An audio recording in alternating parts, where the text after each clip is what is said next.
Hello everyone. So in this video we are going to study about internal anatomy of lichen. Now as we all know that lichen is the symbiotic relationship between algae and fungi. तो जब ये दोनों component साथ में आते हैं, मतलब जब एल्गी और फंगस दोनों मिलके साथ में आके कंपोनेंट बनाते हैं, उसको हम कंसोर्टियम कहते हैं। और जो हमारी एनाटमी है वो 4 डिस्टिंक्ट रीजन्स में रिकॉग्नाइज की जा सकती है। जब हम किसी लाइकन को माइक्रोस्कोप के अंदर देखते हैं तो वहां पे 4 रीजन्स होते हैं जिनको हम डिमार्केट कर पाते हैं, कि बता पाते हैं कि ये लेयर्स हैं। तो जो सबसे पहली होती है वो हमारी होती है अपर कॉर्टेक्स, दूसरी होती है हमारी एल्गल लेयर, तीसरी होती है हमारी मेड्यूला और चौथी होती है लोअर कॉर्टेक्स। इसके बारे में हम आगे पढ़ेंगे। तो जब हम माइक्रोस्कोप में देखते हैं लाइकन को तो हमको पता चलता है कि एल्गी और फंगस के डिस्ट्रीब्यूशन जो है उसके बेसिस पे हम 2 तरीके से एनाटमी को डिफाइन कर सकते हैं। पहला होता है हमारा होमो आइसोमेरस और दूसरा होता है हेट्रो आइसोमेरस। अब होमो आइसोमेरस में क्या होता है, जैसा नाम बताता है होमो मतलब इवनली या यूनिफॉर्मली। तो इसमें जो एल्गी और फंगस के जो एल्गी है और जो फंगस का हाइफी है वो यूनिफॉर्मली डिस्ट्रीब्यूट करेंगे। इसका एग्जाम्पल होता है हमारा जेप्टोजियम और कोलोमा। वहीं हेट्रोआइसोमेरस जो होता है इसमें जो एल्गल सेल्स होती हैं वो एक प्रॉपर लेयर बना देंगी। वो माइक्रोस्कोप में आपको अलग पता चल जाता है जब हम देखते हैं कि ये एल्गल लेयर है। और इसके एग्जाम्पल आते हैं हमारे पार्मेलिया and फाइसिया।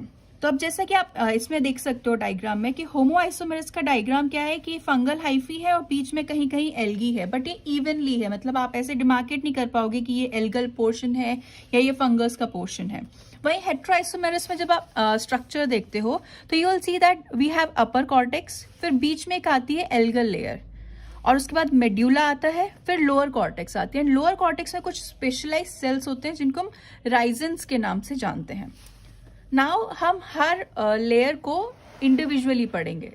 Now coming on upper cortex, तो जो अपर कॉर्टेक्स है वो हमारा थिक और प्रोटेक्टिव लेयर होता है और इसमें जो हाइफी होते हैं वो बहुत ही कॉम्पैक्टली, मतलब बहुत ही आसपास एक दूसरे के इंटरवोवन, जैसे हमारा स्वेटर होता है, स्वेटर में जो हमारे धागा होता है वो इंटरवोवन होता है, तो बहुत ही कॉम्पैक्टली होते हैं। और ये देखा गया है कि जो सबस्ट्रैटम है, फॉर एग्जांपल हम इसको सबस्ट्रैटम कंसीडर कर रहे हैं, तो जो हाइफी है वो हमारा इसके 90 डिग्री पे होता है। और कुछ लाइकेंस जैसे पार्मेलिया हो गया, इसमें एक ब्रीदिंग पोर्स करके स्ट्रक्चर मिलता है जो हमारा अपर कॉर्टेक्स बनाता है।